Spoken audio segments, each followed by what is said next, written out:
고린도후서 5장 11절에서 21절까지 말씀 찾아 놓으시기 바랍니다. 고린도후서 5장 11절에서 21절입니다.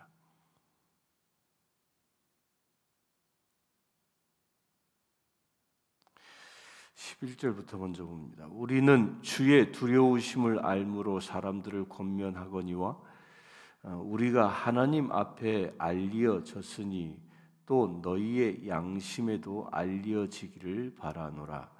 우리가 다시 너희에게 자천하는 것이 아니요 오직 우리로 말미암아 자랑할 기회를 너희에게 주어 마음으로 하지 않고 외모로 자랑하는 자들에게 대답하려 하려는 것이다. 우리가 만일 미쳤어도 하나님을 위한 것이요 정신이 온전하여도 너희를 위한 것이니 그리스도의 사랑이 우리를 강권하시도다. 우리가 생각하건대 한 사람이 모든 사람을 대신하여 죽었은즉 모든 사람이 죽은 것이라. 우리는 주를 두려우심으로 알므로 주의 두려우심을 알므로. 주님은 뭐 하신다? 두려우신 분이시다. 주님을 두려워한다라는 이 말은 겁먹는 그런 이야기를 두고 얘기하는 게 아닙니다. 이 두렵다라는 이 말은 경외한다는 말과 연결되어져 있는 겁니다. 그러니까 함부로 대하지 아니한다라는 뜻이죠. 그러니까 내 안에 성령 하나님이 계시면 그 두려운 마음으로 사는 거예요. 어떤 두려움입니까? 내 안에 계신 성령 하나님이 슬퍼 떠나기를 두려워하는 마음, 또한 그 하나님을 경외하는, 그 성령님을 경외하는 마음으로 나의 모든 삶의 자세들을 스스로 두렵고 떨리는 마음으로 조정해 나가는 상태를 두고 말하는 겁니다. 이것은 마치 이런 거예요. 우리가 교통법규를 지켜도 교통경찰이 앞에 있으면 교통법규를 어기지 못하지 않습니까? 왜? 두려워하니까. 그러니까 모든 것을 스스로 잘 점검해 나간다라는 것이죠. 우리가 신앙생활 하는데도 이 부분이 늘 내 안에 있어야 한다는 거예요. 사도 바울은 늘 이런 생각을 가지고 살았던 것이죠. 내 안에 성령 하나님이 계시기 때문에 함부로 생각하지 않고 함부로 행동하지 않았다는 겁니다.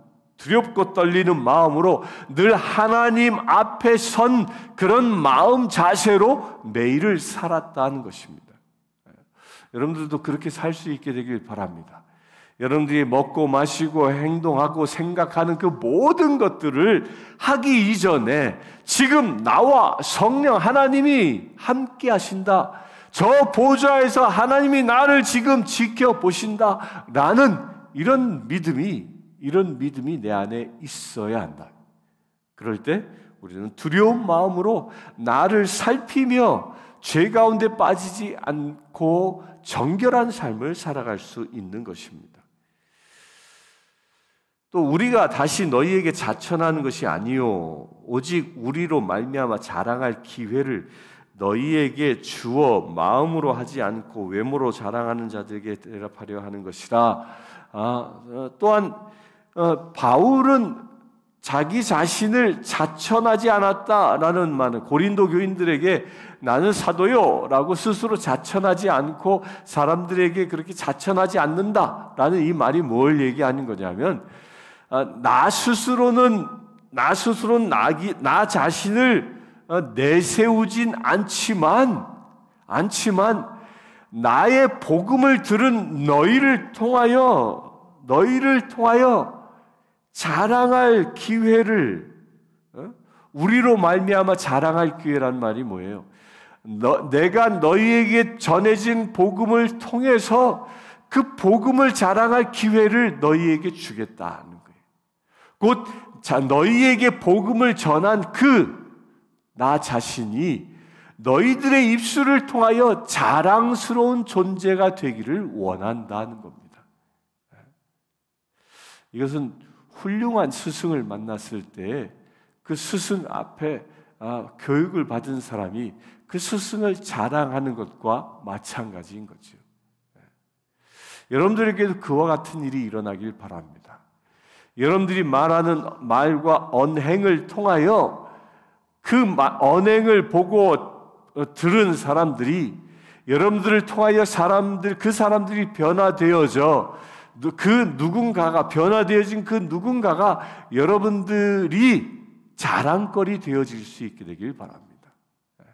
이게 사도 바울이 바라고 있었던 바입니다.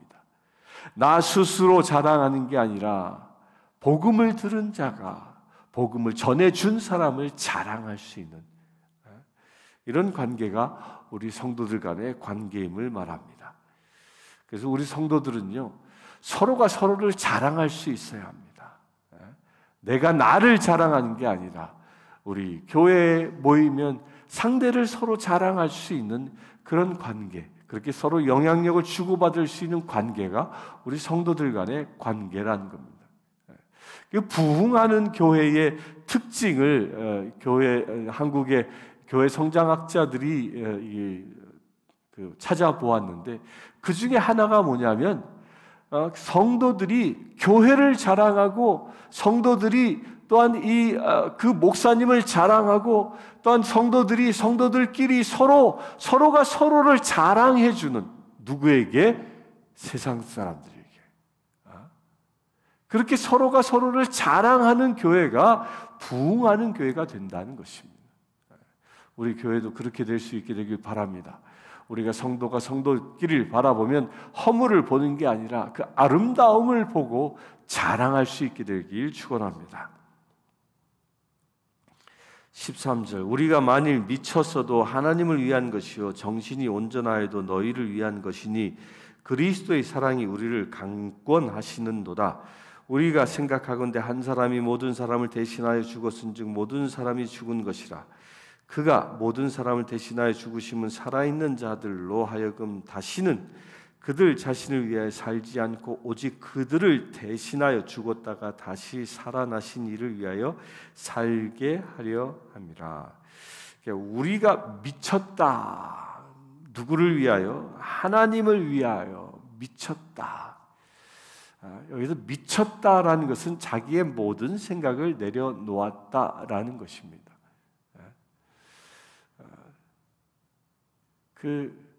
이런 말 하죠.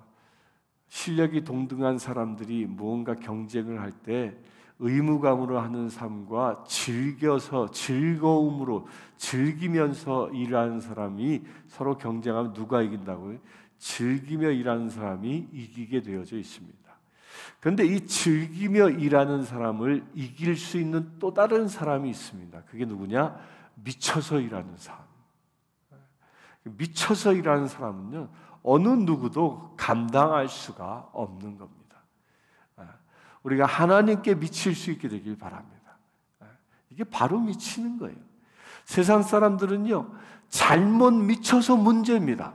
세상의 사람들은 돈에 미치고 권력에 미치고 인기에 미치고 외모에 미치고 그렇게 헛되고 헛된 것에 미쳐 살아가는 것이 세상 사람 아닙니까? 저는 어제 한국의 뉴스를 한 토막을 보고 기절하는 줄 알았습니다. 한국의 어떤 사람이 차를 한 대 샀는데 그 차값이 무려 40억 원이래요. 4억도 아니고요. 40억 원이라는 거예요. 그 40억 원이 되는 차를 샀다는 거예요. 그 뉴스를 보고 멍해졌습니다. 그게 미친 겁니다. 차에 미친 것이죠.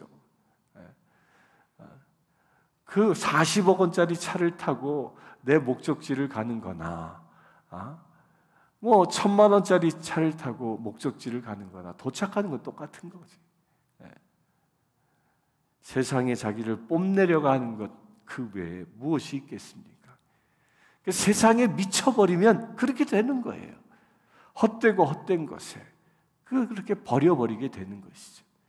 그러나 하나님께 미치게 되어지면 우리의 삶이 하나님의 영광을 드러내고 또한 우리의 삶이 그 하나님께 미쳐서 헌신하는 삶을 통하여 영원히 썩지 아니하는, 도둑이 들지 않는, 좀먹지 아니하는 하늘 곳간에 우리의 것을 채우는 그 놀라운 은혜가 이루어지는 겁니다. 우리 세상에 미치지 마시고 하나님께 미칠 수 있게 되길 바랍니다. 16절. 그러므로 우리가 이제부터는 어떤 사람도 육신을 따라 알지 아니하노니 비록 우리가 그리스도도 육신을 따라 알았으나 이제부터는 그같이 알지 아니하노라. 그런즉 누구든지 그리스도 안에 있으면 새로운 피조물이라. 이전 것은 지나갔으니 보라 새 것이 되었도다. 모든 것이 하나님께로서 났으며 그가 그리스도로 말미암아 우리를 자기와 화목하게 하시고 또 우리에게 화목하게 하는 직분을 주셨으니 곧 하나님께서 그리스도 안에 계시사 세상을 자기와 화목하게 하시고 그들의 죄를 그들에게 돌리지 아니하시고 화목하게 하는 말씀을 우리에게 부탁하셨느니라. 이렇게 하나님께 미친 자의 모습이 무엇이냐? 그 하나님께 미친 그 첫사람이 누굽니까? 하나님께 미친 첫사람이 바로 예수 그리스도이십니다. 그분은 하나님의 아들임에도 불구하고 그 아버지를 향한 뜨거운 사랑으로 자신을 전부 불태워버린 그런 미친 삶을 산 것이죠. 그래서 그분은 하늘의 보좌를, 그 영광스러운 보좌를 버리시고 이 땅에 내려오셨습니다. 그것도 가장 낮고 천한 마국간에 내려서 그곳에서 태어나셨던 것이죠. 그 또한 태어나서 온 세상 사람들의 축하를 받는 것이 아니라 헤롯 왕에 의하여 죽임의 위협을 받아 그 어린 나이에 에집트까지 먼 길을 여행해야 하는 그 고난의 삶을 어려서부터 살았던 사람입니다. 더욱이 그분은 어떻게 했습니까? 우리의 죄를 대신 지시기 위하여 저 십자가에 죽는 그 어마어마한 고통까지도 감내하셨으니 그것이 어찌 미치지 않았겠습니까? 미치지 아니하고는 도무지 그 일을 행할 수 없다라는 것입니다. 그런데 그렇게 미친 행위를 오늘 사도 바울은 그것을 무엇이라고 얘기하냐면 화목이라고 얘기합니다. 화목을 위해서 그렇게 미친 행위를 하고 있는 것이라는 거예요. 왜 화목이 미쳤을 때만 이루어지는 것이냐? 이 화목이라는 말은요, 이 헬라어로 카탈라스라는 말인데, 이 카탈라스 말에서 생겨난 말 중에 하나가 교환하다, exchange라는 말이 생겨나옵니다. 그러니까 교환하는 거예요. 그러니까 화목은 어떻게 이루어지는 것이냐면 내가 나의 편안함을 불편해하는 사람에게 불편함과 나의 편안함을 바꾸어 그리하여 내가 불편해지고 상대를 편안하게 하는 것이 화목이라는 거예요. 이걸 이룬 것이 예수 그리스도입니다. 예수 그리스도께서 저 십자가에서 이루신 것이 무엇입니까? 당신의 의로움을 저 십자가에서 우리에게 주시고 우리의 죄를 대신 가져가셨던 겁니다. 저 십자가에서 당신이 화목 제물 되심으로 인하여 그리하여 우리가 하나님과 화목하게 만드신 것이라는 거예요. 곧 자신의 의로움의 대가를 주시고 우리의 죄를 대신 가져가심으로 화목이 이루어진, 이게 바꾸어진 것이죠. 당신의 의로움과 우리의 죄를 바꾸셔서 이루신 일이 무엇이라? 그것이 화목이라는 거예요. 화목. 이 화목은 우리 교회 안에 서로 화목해지고 가정이 화목해지는 이유가 바로 여기에서 일어나는 것입니다. 나의 의의를 주장하고 나의 것을 주장하면 절대로 화목이 일어나지 않습니다. 남편과 아내가 자기의 권리를 주장하기만 하면 그 부부관계는 화목이 일어나지 않습니다. 그 부부관계는 남남이 되고 마는 겁니다. 그러나 남편이 아내를 위하여 자신의 모든 권리를 대신 대가를 치를 때에 무엇을 위하여? 아내의 행복을 위하여 나의 모든 대가를 치를 때에 그럴 때 남편과 아내의 관계가 화목해지는 것이고 또한 마찬가지로 아내는 남편에게 자신의 불편함을 감수하고 그 남편을 하늘처럼 섬길 때에 화목이 이루어지는 겁니다. 이것이 그리스도의 십자가의 원리에서 일어나는 화목이라는 겁니다. 이 화목을 이루는 데는 정말 하나님을 향한 그 미치도록 사랑하는 마음이 없으면 불가능하다는 거예요. 미치지 아니하고는 하나님의 그 큰 사랑으로 미치지 아니하고는 가능하지 않다는 거예요. 적당히 계산해서 이 정도만 하면 되겠지라는 그런 적당한 계산으로는 온전한 화목이 이루어지지 않는 것이죠. 예수 그리스도께서는 저 십자가에서 당신의 목숨, 곧 당신의 전부를 저 십자가에 못 박아 화목 제물로 삼는 그 미친 행위를 함으로 인하여 세상이, 우리 인간이 하나님과 화목하게 된 것처럼 우리 또한 그렇게 되어야 한다는 겁니다. 화목을 하는 데는 계산을 전제하지 않는 겁니다. 화목은 온전히 나의 전부를 그 누군가에게 줌으로 인하여 이루어지는 것이 화목이라는 거예요. 가정 안에 식구들끼리 나의 전부를 주는 것이지. 교회 안에서도 마찬가지입니다. 성도가 왜 성도입니까? 거룩할 성자에 무리 도자를 왜 씁니까? 왜 이 교인들의 그 모임을 거룩한 무리라고 얘기합니까? 이유는 하나입니다. 하나님께 미쳐있는 사람들이기 때문입니다. 하나님께 미쳐있기에 그 하나님의 거룩의 성품이 우리 안에 임하여 있는 것이죠. 그 하나님의 거룩의 성품이 임하여 있기에 우리가 서로에게 계산 없이 서로에게 헌신하는 존재가 되어져 있는 것입니다. 그렇게 서로가 서로에게 헌신하는 존재를 보고 성도, 거룩한 무리라고 이야기하는 것이죠. 이런 삶을 살았던 안디옥 교인들에게 사람들은 저들이야말로 그리스도에게 미친 사람이구나, 그래서 그리스도인이다 라고 지칭되어진 것입니다.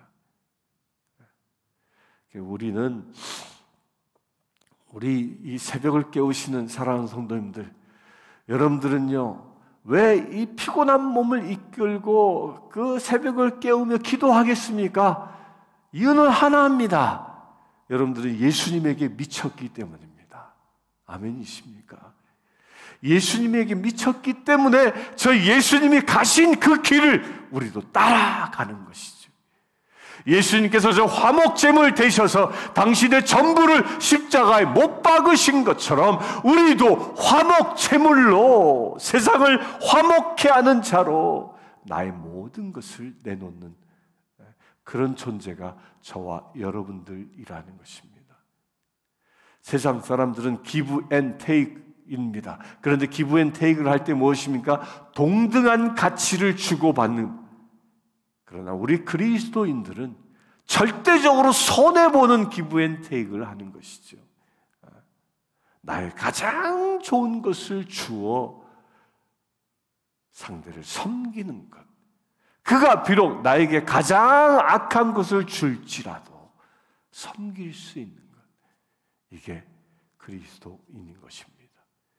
예수님께서 가장 좋은 영원한 생명을, 당신의 생명을 우리에게 주시기 위하여 우리의 죄를 취하신 것처럼 죄와 당신의 의를 죄인지 하신 것처럼 우리가 서로가 서로를 이렇게 섬길 때 온전한 화목이 일어나는 것입니다.